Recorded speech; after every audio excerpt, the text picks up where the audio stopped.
നമസ്കാരം. ഓട്ടപ്രശ്നത്തിലേക്ക് സ്വാഗതം. ലൈംഗിക അധിക്ഷേപ കേസിൽ വ്യവസായി ബോബി ചെമ്മണ്ണൂരിനെ മജിസ്ട്രേറ്റ് കോടതി റിമാൻഡ് ചെയ്തതിന് പിന്നാലെ പ്രതികരിച്ച് പരാതിക്കാരിയായ നടി ഹണി റോസ്. നിയമം നിയമത്തിന്റെ വഴിക്ക് പോകട്ടെ എന്ന് നടി ഹണി റോസ് പ്രതികരിച്ചു. കൂടുതൽ പ്രതികരണങ്ങൾക്ക് ഇപ്പോഴില്ലെന്നും ഹണി വ്യക്തമാക്കി. നേരത്തെ പറഞ്ഞ കാര്യങ്ങൾ തന്നെയാണ് പറയാനുള്ളതെന്നും നിയമം അതിന്റെ വഴിക്ക് നടക്കട്ടെ എന്നും ഹണി റോസ് മാധ്യമങ്ങളോട് പറഞ്ഞു. അതേസമയം ബോബി ചെമ്മണ്ണൂരിന് ജാമ്യം നിഷേധിക്കുന്നതിന് ഹണി റോസിന്റെ രഹസ്യമൊഴിയാണ് നിർണായകമായതെന്നാണ് സൂചന. താൻ തെറ്റ് ചെയ്തിട്ടില്ലെന്ന വാദമാണ് കോടതിയിലും ബോബി ചെമ്മണ്ണൂർ ആവർത്തിച്ചത്. ഇതോടെ പ്രതിക്ക് കുറ്റബോധമില്ലെന്ന വാദം പ്രോസിക്യൂഷനും ഉയർത്തി.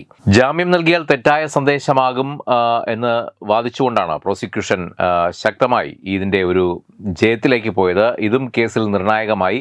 അമിതമായ ആത്മവിശ്വാസമാണ് ഫലത്തിൽ ബോച്ചയ്ക്ക് തിരിച്ചടിയായി മാറിയത്. BNS നിയമപ്രകാരമുള്ള വകുപ്പുകളാണ് ചുമത്തിയത്. ഇതും ബോബിക്ക് എളുപ്പത്തിൽ ജാമ്യം ലഭിക്കുന്നത് ആയിരുന്നില്ല. ബോബിക്ക് ദേഹാസ്വാസ്ഥ്യം അനുഭവപ്പെട്ടതും പ്രതീക്ഷിച്ച വിധി ഇതായിരുന്നില്ലെന്നതിന്റെ തെളിവായിരുന്നു. ജാമ്യമില്ലെന്ന ഉത്തരവ് കേട്ട ബോബി ചെമ്മണ്ണൂർ കോടതിയിൽ കുഴഞ്ഞു വീണു. ഹണി റോസിന്റെ പരാതിയിലെടുത്ത കേസിൽ ജാമ്യ ഹർജി തള്ളിയതിന് പിന്നാലെയാണ് ബോബി കുഴഞ്ഞു വീണത്. ബോബിയെ 14 ദിവസത്തേക്കാണ് കോടതി റിമാൻഡ് ചെയ്തത്.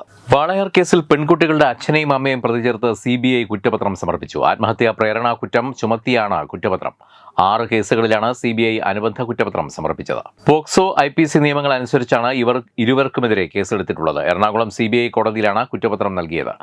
നിലവിൽ 3 പ്രതികളാണ് കേസിലുള്ളത്. പീഡന വിവരം അറിഞ്ഞിട്ടും അത് പോലീസിനെ അറിയിച്ചില്ല എന്നതാണ് രക്ഷിതാക്കൾക്കെതിരെയുള്ള കുറ്റം.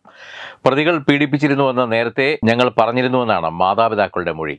ഈ മൊഴിയുടെ അടിസ്ഥാനത്തിൽ CBI സംഘം നടത്തിയ പരിശോധനയ്ക്കൊടുവിലാണ് ഇരുവരെയും പ്രതി ചേർത്തിട്ടുള്ളത്. വാളയാറിലെ പെൺകുട്ടികളെ നിരന്തരം പീഡിപ്പിക്കപ്പെട്ടുവെന്ന് അറിഞ്ഞിട്ടും മാതാപിതാക്കൾ തടയാൻ ശ്രമിച്ചില്ലെന്നും നിയമ നടപടികൾക്ക് മുതിർന്നില്ലെന്നും CBI വ്യക്തമാക്കി. DYSP ഉമയുടെ നേതൃത്വത്തിലുള്ള സംഘമാണ് കേസ് അന്വേഷിച്ചത്. മട്ടാഞ്ചേരി മാഫിയെ സൂക്ഷിക്കണമെന്ന മുന്നറിയിപ്പുമായി സംവിധായകനും നടനുമൊക്കെയായ സന്തോഷ് പണ്ഡിറ്റ്. അതായത് മട്ടാഞ്ചേരി മാഫിയ അടങ്ങിയിരിക്കില്ല. ഉണ്ണി മുകുന്ദന് സ്നേഹം നിറഞ്ഞ സ്വരത്തിൽ സന്തോഷ് പണ്ഡിറ്റിന്റെ മുന്നറിയിപ്പാണ് ഇപ്പോൾ സമൂഹ മാധ്യമങ്ങളിൽ വൈറലായി മാറുന്നത്. അവർ ഉണ്ണിയെ താഴെ വീഴ്ത്താൻ നോക്കിയവരാണ്. പക്ഷേ അവിടെ വീഴാതെ ഉയർന്നു മുന്നോട്ട് പോയ ഉണ്ണി മുകുന്ദൻജി ഇനിയും ശ്രദ്ധിക്കേണ്ട ചില കാര്യങ്ങളുണ്ടെന്നാണ് സന്തോഷ് പണ്ഡിറ്റ് പറയുന്നത്. ആവശ്യമില്ലാതെ ഒരൊറ്റ ചാനലിനും അഭിമുഖം കൊടുക്കരുത്. കാരണം ആ കൂട്ടത്തിൽ താങ്കളെ ചതിക്കാൻ തക്കം പാർത്തിരിക്കുന്ന അവരുടെ ആളുകളും ഉണ്ടാകും. ആവശ്യമില്ലാത്ത ഒരു വാക്കും പറയാതിരിക്കാൻ ശ്രദ്ധിക്കുക.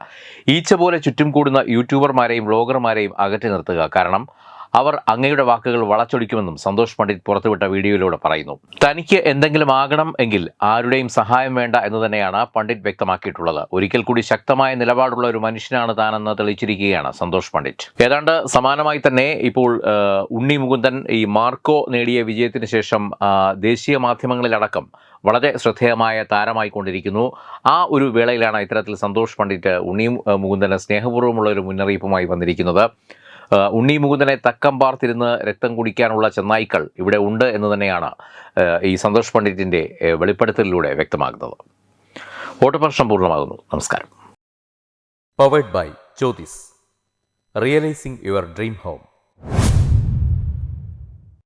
Our ongoing luxury apartments projects are Crown near Karivattam, The Square near UST Global, White Manor near Aattugal Ambalathara, and Evergreens Luxury Villas near Tirumala. Call 90482 55599. Jyothis Building Promoters Private Limited, Thiruvananthapuram.